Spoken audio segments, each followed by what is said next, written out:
एक दिन हज़रत अबू ज़र गफ़ारी रज़ी अल्लाह ताला अन्हु ना नबी करीम सल्लल्लाहु अलैहि वसल्लम के साथ मस्जिद में मौजूद थे। तो आपने हज़रत अबू ज़र रज़ी अल्लाह ताला अन्हु से फ़रमाया कि अय अबू ज़र, तुम मुझे ज़रा देखकर ये बताओ कि सारी मस्जिद में तुम्हारे नज़दीक तुम्हारी नज़र में कौन सा शख्स बुलंदतर हैसियत का मालिक है। हज़रत अबू ज़र रज़ी अल्लाह ताला अन्हु ने वहाँ का जायज़ा लिया तो वहाँ एक शख्स बेहतरीन कपड़े पहने लोगों से बातचीत कर रहा था।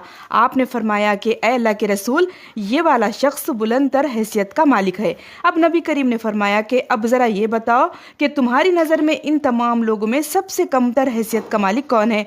फिर आप रज़ी अल्लाह ताला अन्हु ने जायज़ा लिया तो वहाँ एक गरीब सा शख्स पुराने कपड़ों में बैठा था। आपने कहा कि ए अल्लाह के रसूल, वो शख्स सबसे कमतर हैसियत का मालिक है।